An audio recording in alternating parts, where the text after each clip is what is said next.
Okay, so I'm waving to everyone on Twitch, people that are watching this on YouTube, I'm waving. If you're watching this not live, that wave was to tell people we just had several minutes of setup. So I'm C.O. Ebert, and today we're going to be talking about the hero's journey motif. The original title of this lecture was As a Tool of Oppression, and it still is, but maybe oppression is a strong word. Sometimes it's not too strong a word.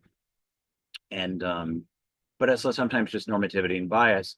But also another aspect is we're going to talk about even when those are addressed with the hero's journey, with things like the heroine's journey, the issues of creative stifling still exist, even if the DEI, diversity, equity, and inclusion issues have been addressed.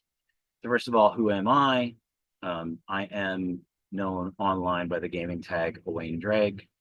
I am also C.O. Ebert, Dr. C.O. Ebert in real life. Somehow I convinced the University of Portsmouth to give me a PhD. And somehow I'm giving you a lecture. By the way, if you want to get into giving lectures, make a lot of notes about what I do and do the opposite. But before we do that, for probably about half of you watching, you know what the hero's journey is. You know it from university. You know it from just being a fan. You know from chatting with other fans about stuff. But I actually think there may be a fair number of people who don't know what the hero's journey is, even if you don't know it by name, but you certainly know its effects. So we are gonna do a hero's journey 101, but it's gonna be pretty brief. So first of all, what is the hero's journey? So the hero's journey was largely introduced by Joseph Campbell. No academic movement is singular, but he's definitely the name associated with it, the one that gave it its name. It comes together mostly in his book, Hero of a Thousand Faces. Joseph Campbell is a mythologist who had a very popular PBS series, I think in the late 70s or early 1980s, called The Power of Myth. Throughout the 90s and early 2000s, PBS reran it during their pledge drives. So a lot of people in America know who Joseph Campbell is. And in The Hero of a Thousand Faces, it describes a pattern of storytelling, which this is how it's usually purported, and not entirely inaccurate, but it's described often as if this is fact rather than a lens to look at stuff. So it's described as this motif of the journey of a hero that essentially is the spine of all great world stories, especially going backward in time to the classic myths. And it's often described as an archetypical journey, an archetype being like the images you see on the tarot card, the archetypes of Jung, these primordial images of, say, the wise old teacher, or the wise grandmother, the young virginal princess that we see over and over again in cultures again. But the idea of archetypes doesn't exist until the 19th, 20th century. Not that there wasn't anything like them, but the first problem with archetypes is that we presume our archetypes are, one, universal, and two, that they go back in time usually further than they did. Most of the archetypes that we have now in our collective unconscious and in our literature and our popular culture. But anyway, it's archetypical, and it's this spine of stages of a story, specifically focused usually on a singular hero, main hero. And it's mostly about a change that goes on inside the hero internally in relation to the external world. And we'll get to the stages in a minute. And it's never about just the hero doing something in the external world only. And usually the world is portrayed as flawless with some kind of villain that has corrupted the world. And the villain is usually, even if it's represented by a figurehead, like in Star Wars, there's Darth Vader and Emperor Palpatine, but the empire, but the universe itself and the Force is not wrong. You know, the Force has the light and dark side. It's just how people will tap into it. And the overarching theme through all Star Wars stuff is the Empire. So which is a little different than, say, a Holmes and Moriarty kind of thing. characters in the hero's journey are often very one-dimensional. So how did Campbell arrive at this? He arrived at what he called his monomyth, um, because he started looking. I think we can go to the next slide actually. Well, this is how he did it. He looked at what he thought were commonalities of all great world myths, Western, Eastern, and indigenous, and looked for the commonalities, and therefore presumed there was a root myth behind them. But one of the first things that he did was he already basically had the framework for what he wanted the hero's journey to look like when he started out on this. And when he used European or Western myths, he used often their most modern and appropriately deemed telling. When he used indigenous and Eastern myths, he used Western interpretations of those narratives. And often myths have various versions. And so he would cherry pick the ones that he liked because he already had the framework for the monomyth of how he wanted it to be. So by his own admission, he was not led by the evidence. He fit the evidence together like a jigsaw puzzle. And that's, before we criticize him, we'll see that's kind of a natural thing to do and why he did that. But it's definitely Eurocentric. Although he was an atheist, he openly admits the influence of Christianity on his view. Not only a white background, but particularly an American Anglo-Saxon background. Not that a Eurocentric upbringing. And he was pretty privileged. I don't know if he was wealthy in youth, but certainly he was making good bank as a professor pretty early on. So class came into it too. And you can say that there's nothing wrong with being wealthy or white, being male, and putting a thing together. But when you're doing it only through that lens and all those normatives, there's going to be some bias. And also, he did a lot of selective interpretation, and he really didn't engage much directly with indigenous people, marginalized groups, or people from the East on their myths. He mostly took interpretations from other Westerners, but he's hardly alone in doing that in his time.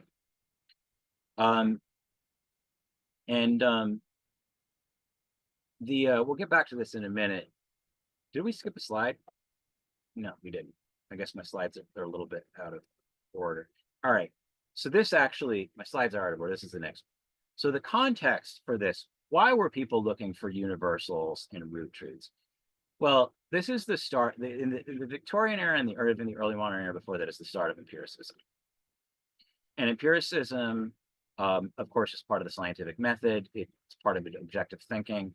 But the Victorians overused this. So they had great success with the Linnaean classification system, which is that whole genus, species, phylum, kingdom thing. Dogs are Canis familiaris. Humans are Homo sapiens. And they started applying this very boxy categorical scheme thing to almost everything. And one of the things that came out of it that actually is surprisingly useful is the Arne Thompson Uther Index of folk tales, which there are precursors to that index, but essentially they would identify features of a myth, say all stories, whether they came from China or the Middle East or Europe, because they could travel through the Silk Road, or India, that featured a scheming stepmother or a absent father, grieving father who wasn't there for his daughter because the mom died or something. And they would label each feature of a myth as a C1. So all C1s had a wicked stepmother. And all things that ended with N2 had an antagonistic, aggressive wolf character. And they use this to categorize a lot of folk tales and fairy tales. And it's not completely useless. It's actually very useful. And they were able to tell sometimes that that's how they, for instance, determined, and it was later proven by more modern methods, that Cinderella started in China. But it was very boxy, almost genetic. And it's a little too boxy for the way humans work. And there were also search for these universals. There was this idea that if you could find the common features of things, whether it be language, religion, creation myth, or the root of all stories, and roll them back in time, you could find like the original root human religion, root human language. And it's not necessarily completely untrue, but the problem is the way they were using it was, first of all, what are called foregrounded features, which means foregrounded features means what we consider important in language. in our time, in our language, in our stories, in our myths. And therefore, those were the things they were looking at in all myths, languages, things. Crowley's religion of thelema is an attempt to roll back the clock by finding all commonalities, to find the original human mystical and religious system. And the other thing is presuming that the way things are now must in certain ways be universal in how they always were. And it inevitably leads to constructing your, fitting your, it leads to inevitably fitting your conclusion into your end. And no matter what culture you are or what your identity is, if you do not engage with other cultures and specific historians who have understandings of that culture in a time period, you won't overcome. It doesn't matter your gender, your race, your background. No one is capable without engaging with people who have an innate understanding of other times and other cultures, or in the case of other times, the best innate understanding we can have, and rolling back this clock. So a lot of people were looking at this. So Campbell was inspired by this to look for this monomyth, this hero's journey, which is the root of all stories. It also causes you to essentially ignore cultural specificity. And in the case of that, so for nearly all Western language based, a little less for Italian and German, but especially in English, we tend to focus on specific objects in a story, the characters, the environment, an event. It's also, by the way, how we approach solving math. As you get into the Romance languages and then further into the purely Eastern languages like Japanese and Chinese, everything is context oriented. You can see this in games like Elden Ring that started out in Japan, where a lot of the story of what happened in the world requires you to look around in the environment, versus something like Skyrim, where the background of that world is told to you literally by finding books that tell you what it is. That is just the natural object or context or object oriented storytelling or critical thinking. So that's one thing they can use, and it often oversimplifies myths outside of what is the mainstream. The biggest sin of that is when a monotheist is looking at a polytheistic religion and just saying, well, the only god that matters is the king or queen of the gods, who's a cognate with my one god. So that was what he was looking for. But now, just for worth mentioning, there is kind of possibly a creation monomyth, and it's called the Earth Driver myth. And it was done by a collaborative team over 50 years. John White has an amazing lecture on it that takes you through the evidence stage by stage. And this is a case where this is before Out of Africa. This is when we were all on the African savannah, pre-literate. It may be 140,000 years old. It's not a complete story, but it's just features. And it's called the Earth Driver myth. This is kind of, so there kind of is possibly a monomyth, just not the way Campbell approached it. And it was the earliest story people had for how the world came about. The reason it's called the Earth Driver myth is that this is literally all cultures, all peoples, all times, going back to when we were one people, only halfway past the point of becoming fully modern humans. We've been modern humans for 300,000 years-ish. This is 140,000 years ago. It's the halfway point in our journey. So there could have been an older one. But it's called the Earth Driver because in the oldest myths, nothingness is not a black void with nothing in it. It is a sea of endless possibility, which is not entirely unlike quantum vacuum theory, which says nothingness isn't really nothing. That's just a coincidence, though. And it's only in more modern times they sort of get into Sumer, Babylon, and even Roman Greece, and even early Jewish and Christian thought, Chinese thought, that this idea of a void of black nothing, there's no time, that was the void, that was nothingness. So nothingness was like the potentiality for all things, the endless sea. And a bird, sometimes a creature, maybe an otter, but the earliest one seems to be a bird, goes down and gets a pebble or some kind of earth and starts constructing a mound.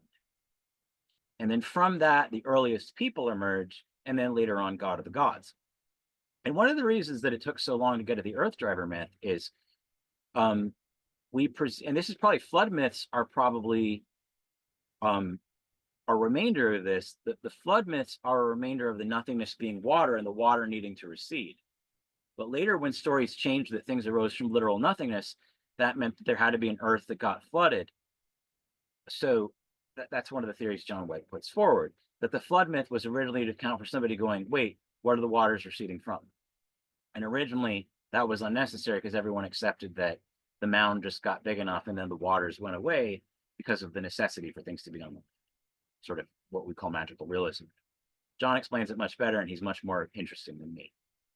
But one of the issues with that, which Campbell didn't do, is Campbell and people, when looking for earlier root myths, always assumed, of course, that it went black nothingness, creator, God, universe, people.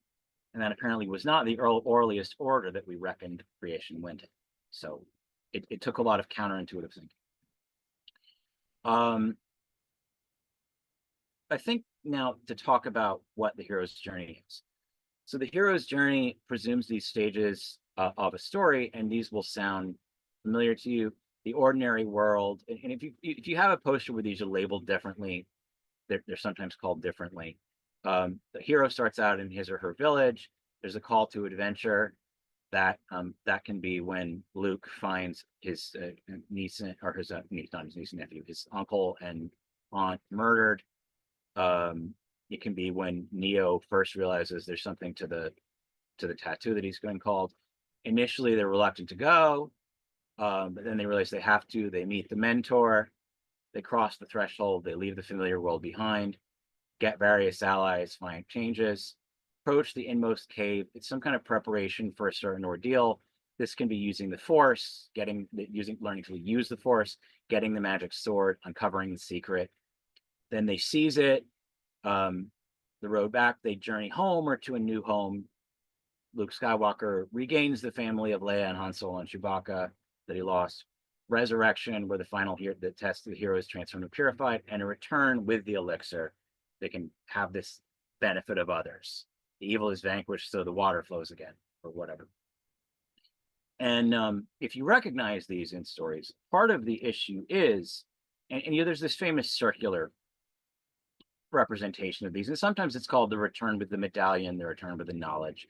So if you've seen an alternate representation of the hero's journey, you have, and sometimes it's fewer stages, they merge things together. But that's basically it. That's what his theory of what the hero's journey was. And what happens is it's taught in creative writing classes, and people love it. Star Wars was written intentionally with the hero's journey, right? A lot of writers are taught to write to it. And they are also taught, they're taught not that this is just a way of thinking. They're given a story and they're saying, break it down, take this story and find the pieces to put into the puzzle slot that is the one of the 8 or 16, however the breakdown is, of the hero's journey. Here's the thing. The hero's journey is just a character, right? And a character arc is the transformation or inner journey or outer journey of the character through his stories.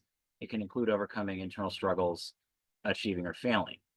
The hero's journey is just one kind of character arc, characterized by an internal change that mirrors the external adventure. This is different than a story arc, which can be where the story is more focused on a group of people or how an event affects various people. If you're guessing there's no hard and fast line between a story arc or a character arc, you're absolutely correct. But this is the thing. If you tell a writing student, if you want a grade, you will successfully find a way to cut up this story and fit it into any character arc I give you or any story arc that I give you, they will find a way to do it. And so if any of these examples I give of alternate story arcs or things that aren't really the hero's journey, you could find a way to make them the hero's journey, but you could also, the other examples I give, you could find a way to make anything. So this is all just an opinion, but I'd like you to consider it in aggregate. So to be really honest, the one kind of question I'm not going to entertain is this classic example of the hero's journey. Isn't there a way to make it not the hero's journey? Yes, of course there is. These are all just things that I and various other literary critics have said, but the point is it's not that universal. But the reason it seems so universal is that one, people write intentionally to it because they're taught that's what you have to do. And we'll see if you're a commercial writer, there's some good reason for doing that. But also they're taught to fit into it. So other popular character arcs, sorry, just to close out story arcs, which I was supposed to have a note on. Story arcs might be how an object or event affects various people, or a story of a world over time. Um, and then you have ensemble arcs where it's more about the relationship of a team. You know, there might be some hero's journey stories in the MCU, but the overall story told with thread is more an ensemble. And actually, we'll get to one in a minute. It's not very much. So there's a flat arc. The character does not change internally, but impacts the world around them. The best example of this is Indiana Jones, who's often taught because George Lucas and Steven Spielberg often wrote so much to the hero's journey, to the degree that they did. It's often assumed that Indiana Jones is, but Indiana Jones remains utterly inert. I haven't seen the most recent movie and don't intend to. I'm not saying it's bad, I haven't seen it. But the older films, there's even one of the films, a young woman whom he had relations with, sexual intercourse with, when she was technically a minor. Well, not technically a minor. When she was a minor, just says, "Do you want to talk about it?" He says, "No." Indiana Jones, barring the most recent movie with the time travel stuff that I haven't seen, does not change as he goes through his thing. So that's a flat arc. A corruption arc is somebody that descends into darkness, The Godfather. Less clearly, more back and forth, Walter White in Breaking Bad. The inverse journey. And the inverse journey is not like a chronological reversal, but like Tony Stark arc through the MCU is kind of a reversed hero's journey because he's choosing, he wants to change and change the world around him. And that's the only reason he goes on the journey. So the cart and the horse are reversed. Now, some people have pointed out if you view Tony's ultimate achieved goal, finally knowing peace by snapping the gauntlet and dying, you can kind of make it a more classic hero's journey. But he's an example of someone where it's funny because he says with the time travel thing in there, you didn't pull Ant-Man through time, you pulled time through Ant-Man. So Tony doesn't go on the hero's journey and transform because of it, because Tony wants to transform himself and the world around it. The journey comes to him. So it's almost a complete inversion of the journey. And the field hero arc, where they fail but do things in examples. So Llewellyn Davis, Anthony Mullins talks about, or Jake LaMotta in Raging Bull. If you cite the original call to action. So while the hero's journey is a powerful framework, it's not universally suited to all stories. And it also, there's a problem with its emphasis specifically on internal transformation. And it can focus too much on one person. And that can lead to what we have going on now with main character syndrome, where people are presuming themselves to be the main characters in other people's internal stories. You see them proudly posting about their main character energy. In my day job, I sometimes do project management. When I would say, if you bring your main character energy to a project that my team and I are working on, you're going to meet my narrator vibe. So that it also forces the idea of one person being too important. And for instance, I would say, I will go out a limb. I have made a choice between Trump and Harris. Neither one of them is great in my mind. One is slightly corrupt. The other is 10 times more corrupt. But the fact that there's so much cult of personality around either of them is, I think, an extent of this one person representing a change too much. Or blaming individual people too much for, say, the conflict between Hamas and the Netanyahu government, something like that. That being blamed not on full like cultural differences and complex social systems, but down to 2 or 3 men on each side. So it does have that effect. I think we covered a lot of this. Although Campbell was an atheist, there's themes of sacrifice, redemption, and resurrection feature heavily in it. And if you get into the idea of dying gods and things like that, those changed before Christianity had to figure out a way to make Jesus still work, even though he'd been crucified. So that's present in there. And so it's a very narrow Western-centric view, and even then, a view more primarily of Anglo-Saxon culture. It excludes Romance cultures. It excludes certain aspects of even the Greek and Roman heritage. It certainly includes Chinese, and cherry-picked versions of like Native American and indigenous stories. I think we covered everything else that's on this slide: selective interpretation, and then also a lot of reinforcement of traditional roles. It is very patriarchal. There's no way around it. There is a heroine's journey that we'll get into in a little minute, but as we see, that doesn't necessarily really solve the problem. But it's definitely centered on men and young men too.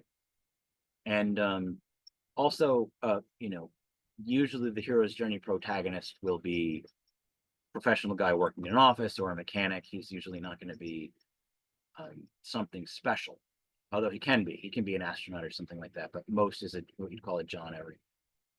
And you can say that that makes the character relatable, but then you run into the problem of the default human, who is always the gender, race, occupation, landowning status, not too rich, not too poor, orientation of whatever the norm of the culture is considered.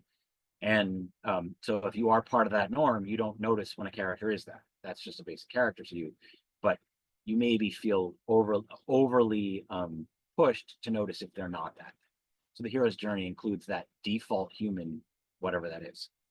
And the default human, by the way, is particularly bad in another area of research, which is biomedicine, where until recently, healthy 30-year-old, generally white and occasionally black men were used to test medicines, or college students who were available as resource populations for various medications were used. And then it was just presumed it worked for everyone else of every age, every gender, every nutrition level, regardless of other health complications. So the default human is problematic.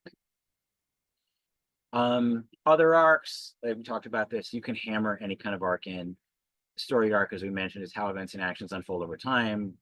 In a mystery, the arc of the story involves the stages of the mystery. For example, that's a really good example. I should have thought of that earlier. Character arcs we've talked about. Theme arcs evolve where a theme of an event or is seen affecting different characters. This is particularly good with an ensemble cast. Relationship arcs, I don't think require an explanation. And these arcs can intersect. And again, you could make a good argument and a compelling argument to fit any story into any type of arc. But if you just tell people that they all fit into one arc, they will find a way to do it. And if you tell them you must write to this, they will.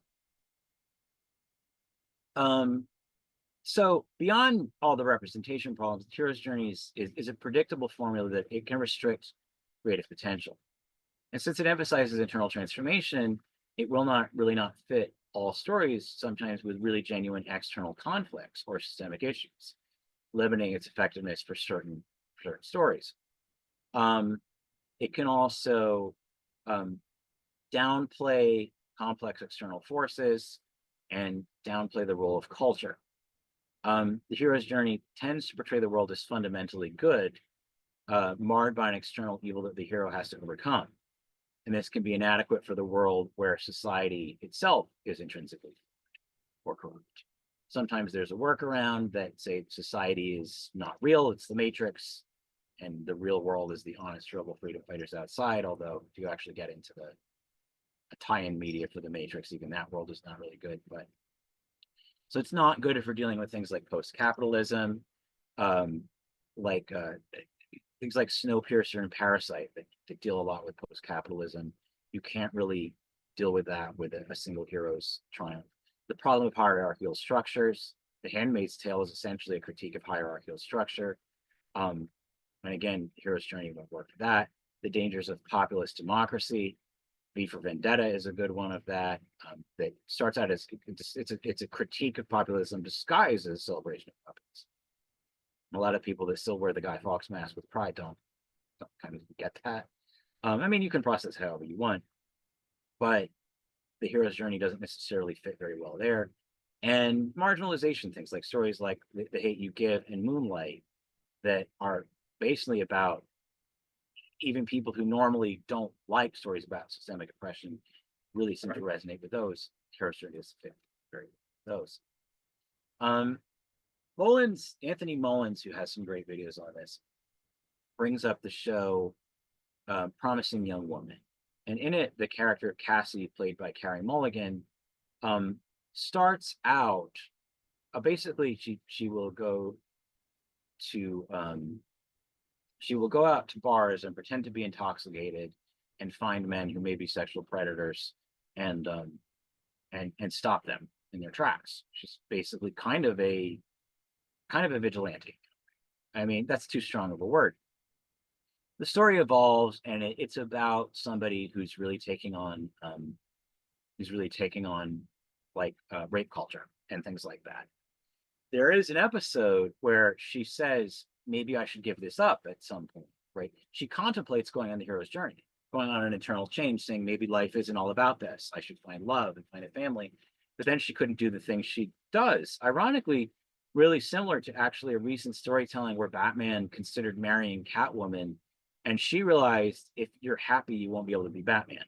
Batman contemplates going on the hero's journey. Batman never completes his internal change.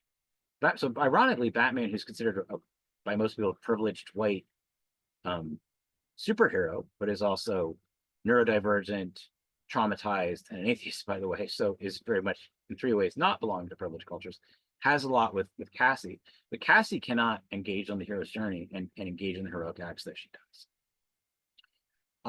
Another problem is it's really popularized the magical deuteroagonist. And this is a character that exists only to serve as a source of wisdom or supernatural help for the hero. And they often also embody very simplistic morality. I follow the rules. I don't question the rules. I'm good and I follow them. Which emphasizes that good people follow rules and follow laws, whether those laws are helpful or harmful or not, rather than making their own decisions about complex moral situations. Only highfalutin people that think they have a right to decide right and wrong themselves, which is wrong, do that. Good people follow the rules. And just like you saw, there is the magical Negro, which is like John Coffey in The Green Mile or Bagger Vance. That's just been parodied in the American Society of Magical Negroes who exist only to help the white protagonist. The wise old mentor, like Gandalf. Older people are not Dumbledore. They exist mainly to help the younger person along. The sage from nature, who's often a woman, women, or indigenous people are closer to Earth, nature, have a certain wisdom. They can't be the hero. They can help with that. And one we don't talk about, which is the magical country person, who's usually white, often Southern, and often poor, like Forrest Gump.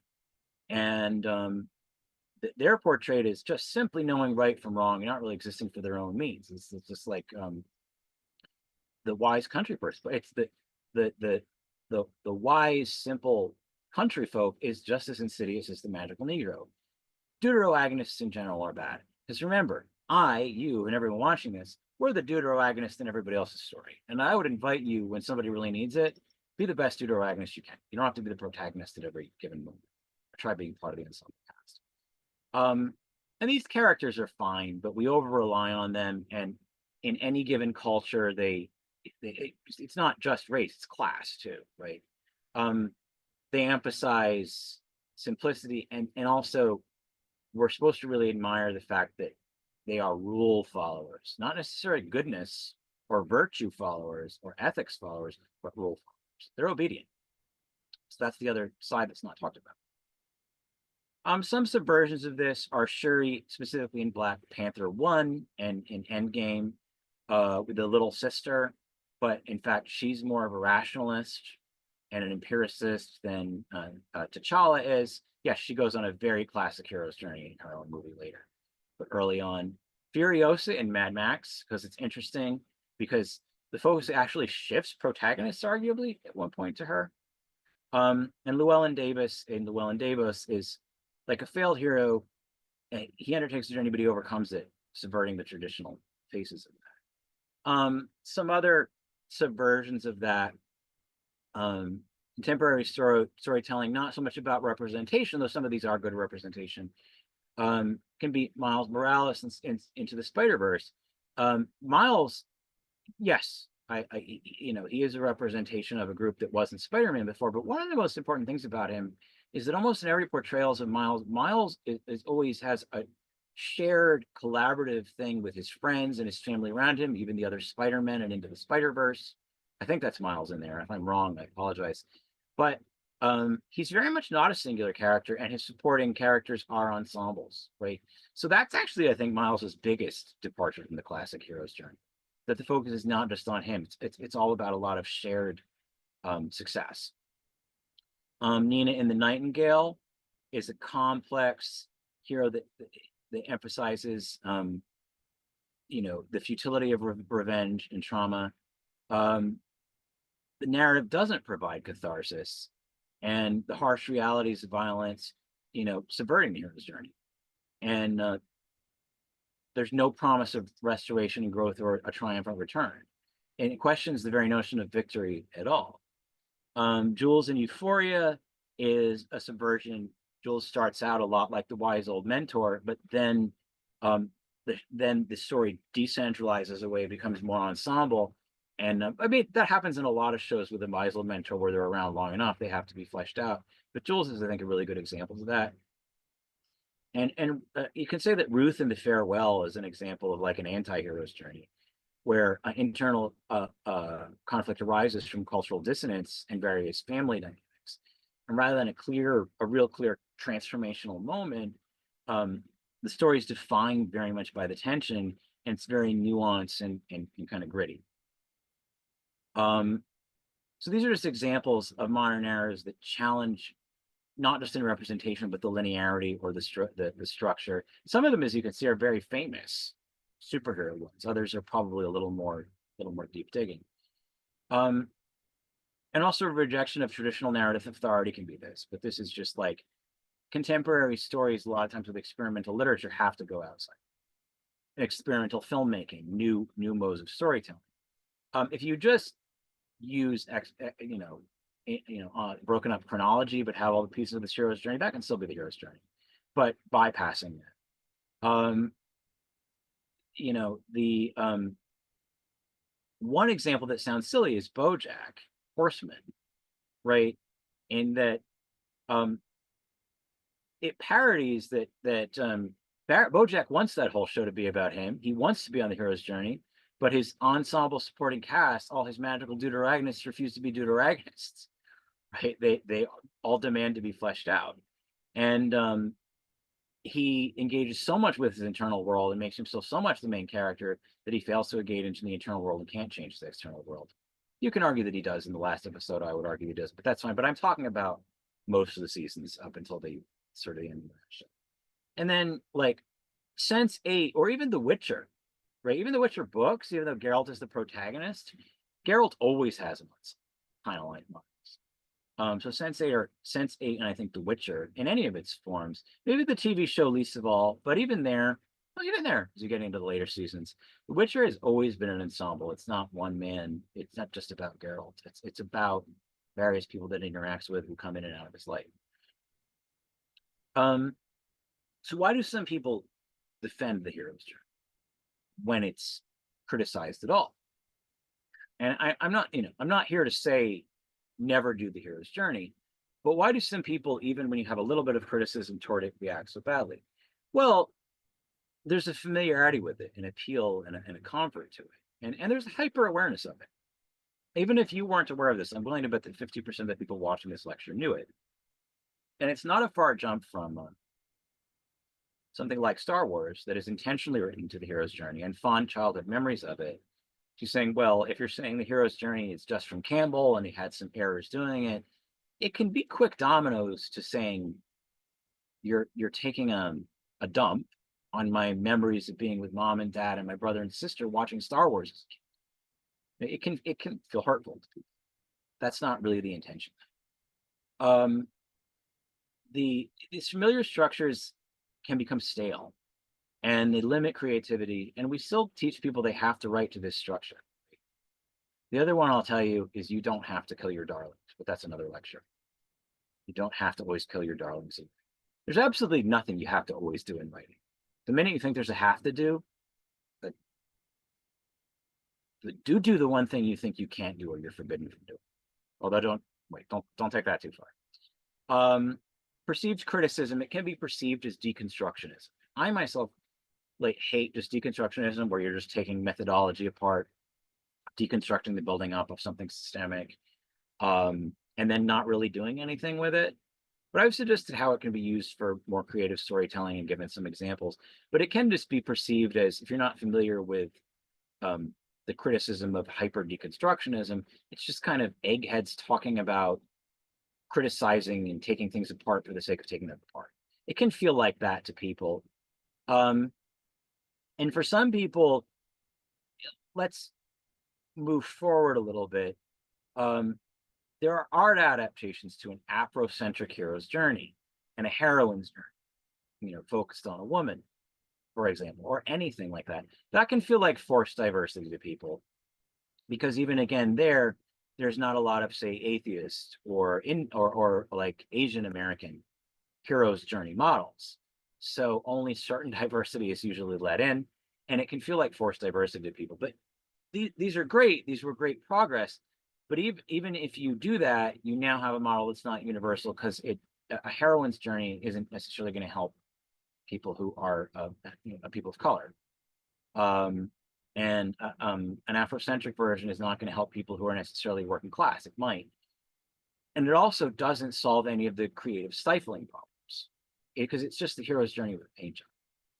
So, but it can feel like a lot of times the quick answer to the hero's journey, because people secretly love it, is just to make it about women instead of men, to make it about an LGBTQIA version, to make it a Russian version, French version, but not really change anything else, just change the outer paint. And then none of the other problems are solved like that. We talked about the default human specific cultural lenses. Now, what I will say is if you are a commercial writer, you definitely need to know how to write to it. Because this story is familiar, and sometimes even to people picking out stages of what they view as the monomyth in a story feels good. So know how to write a good hero's journey story if primarily what you want to be as a commercial writer. And I'm not saying you have to write every story to the hero's journey if you want to be commercially successful, but know how to do it. And definitely if you're writing something that's basically mostly for a paycheck. And that's not a criticism. That might be how you feed your family. So commercial writers kind of need to adhere to it for now. But if we get people comfortable with enough non-hero's journey storytelling, they won't have to. But so don't beat up commercial writers too much because that's how they're putting food on the table. I think we really largely talked about this. So this is just a fun tongue-in-cheek thing. Don't take this too seriously. So how do you hero's journey proof your story? Avoid the reluctant hero who says no at first, but always says yes in the end. Not every character needs to be persuaded to go on a quest.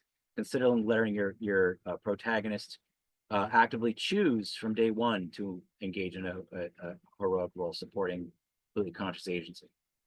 Kill the mentor before they can impart knowledge, or let them survive and take over. Kill off the young hero. Have the mentor take over. You're absolutely cracked the hero's journey with that. Have the young heroes die and have Obi-Wan and Dumbledore be the one to continue. Give the villain depth. Now this is tricky because Anakin Skywalker can be viewed as having depth, and you could say he's therefore there's a Holmes and Moriarty thing with him and Yoda or him and Obi-Wan if you want. But there are some things that are clearly there's not also an evil empire or an evil force corrupting the otherwise perfect world. Say Holmes and Moriarty or Batman and Joker's rivalry. Magneto is a great example. Complex villain, anti-hero, or straight up hero in some versions. And the villain has a real motivation other than whoa, right? That'll pretty much do it. Subvert the heroes to the elixir. There's nothing to bring back to save the world. There's no phlebotinum or plot device, or have the hero return with nothing. And that could, challenge notions of what victory is. Chosen one prophecy is not going to usually help you unless you're doing parody. Chosen one prophecy instead focus on someone who's surprisingly ordinary and remains ordinary. They don't become great or discover their greatness within, or their ordinariness is what's great. Let the hero fail. We've talked about that. Requiem for a Dream or Children of Men can be examples of that. Write a story where the world itself is flawed. And I think the hero's journey is a little bit responsible for something I'm going to soapbox a little bit here, in that religion and spirituality often push the idea that the universe is flawless. And I think there's a way of viewing that the universe is another flawed or that's not flawed or flawless. It shouldn't be measured in those scales.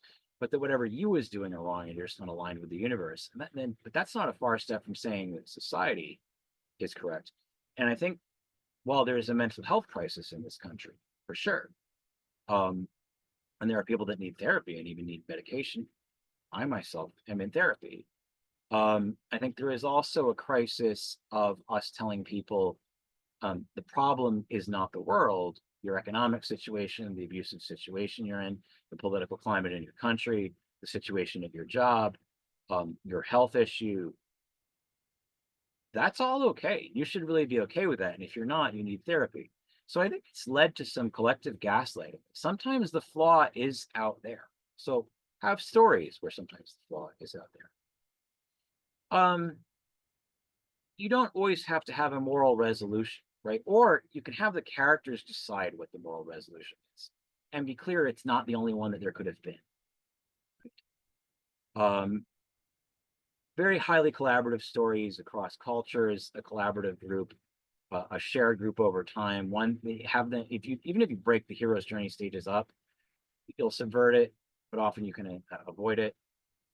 And then just celebrate wickedness. The Wolf of Wall Street, Psycho, Joker, the first Joker, not Joker Folie à Deux, which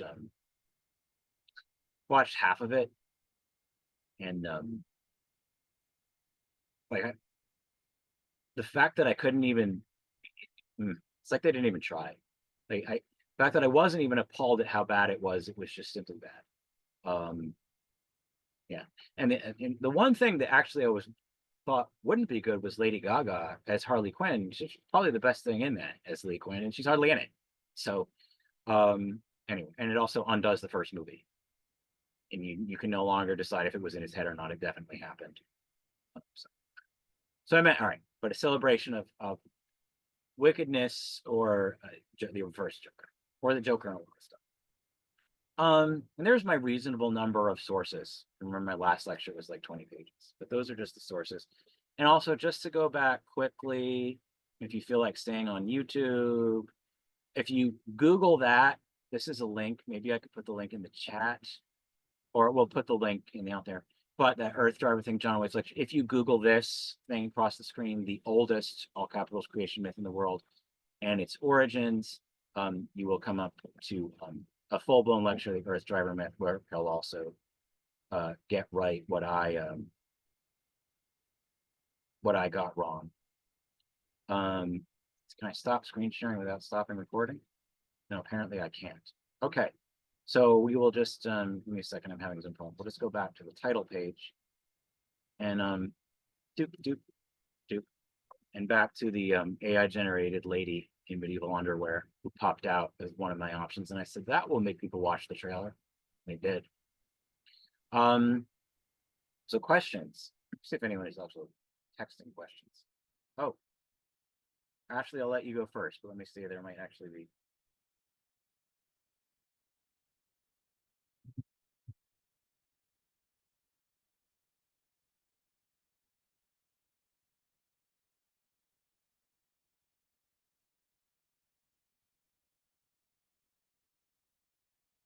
You mean like, so I mean, we gave a lot, so unfortunately, I'm gonna have to kind of, can the asker clarify? Do they mean that they like that is what the story is about, almost in a meta way?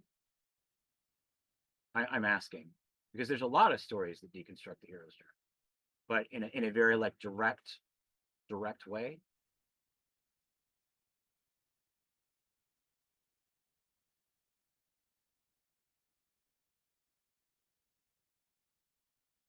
I mean, any of the examples that we gave of in here, I'm trying to think of something that um specifically like sets out to kind of it's a metaphoric challenge to the hero's journey.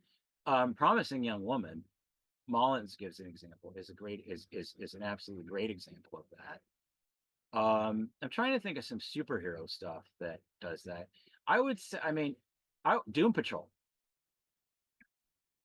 Doom Patrol definitely directly challenges not only superhero motifs, but like there are episodes of Doom Patrol that directly absolutely challenge that, right? Let me look in my own chat. Okay. I have my own chat up. If anybody chats in the Zoom chat, I'll see the questions too on there.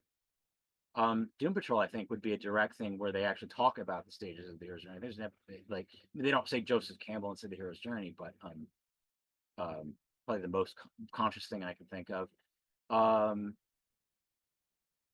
There's, I mean, in a lot of Marvel and DC writing, some of the better has been a direct challenge to the hero's journey. I'm trying to think of a movie that, not just that it doesn't follow the hero's journey, but that's kind of the bread and butter of what it does. Yeah, I would say Doom Patrol is a good example of that. Promising Young Woman, like if you want to go on Netflix. Um, BoJack, I'm trying to think of a film so you don't have to invest in a series. I'm thinking of a lot of literature that's very meta, like a lot of self-aware literature that where storytelling itself, where the story is aware it's a story. That's almost break the hero's journey. But we can put some things up in the chat later. I can't think of a film you could do in one washing. I know there are, but thinking of books and series mostly. But there are. Well, there's two of me. Anyway, on my screen. Other questions?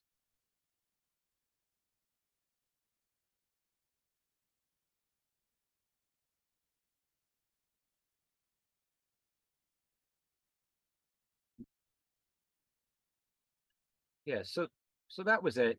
And the next lecture will be on J.R.R. Tolkien, uh, about how reasonable person can call him a great writer, mediocre writer, or hack.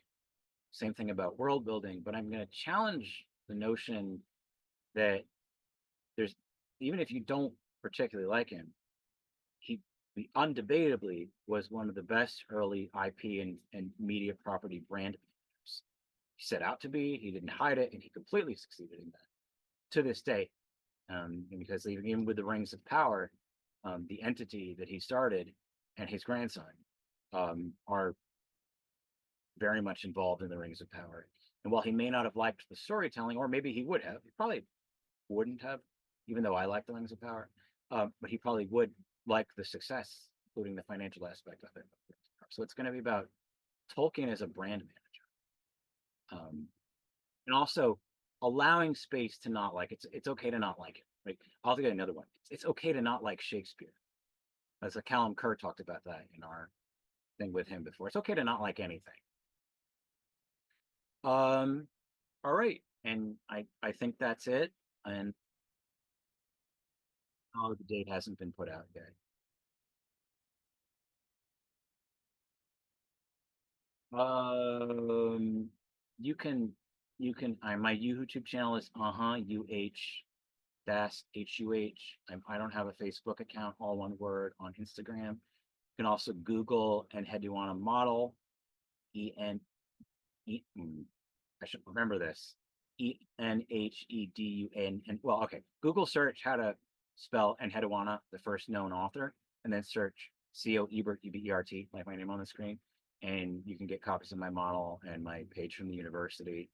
Or you can Google the Ophelia Mythos books, see that. Also on my YouTube channel are varying degrees of qualities of audiobooks that I have done over the years, from ones I'm really proud of to things that I've left up, despite the fact that they are embarrassing. But if you want free audiobook entertainment that may or may not be good, you can also find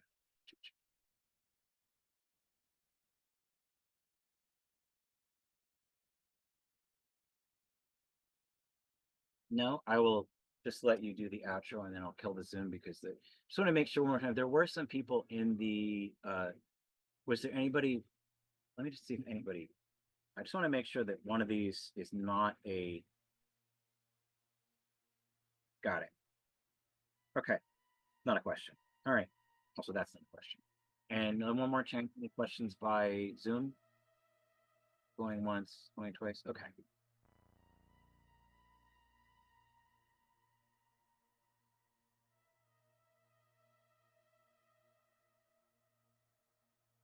Good. We'll actually say leave the questions if you can on. We'll put up the link on my YouTube, not on the. if it's okay, not on the geeked out one. We can we can scroll that out later, but for now, let's leave people without instruction. You can leave it unliked too. And you want to do the outro, and I'll wait to kill.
All right, are we off?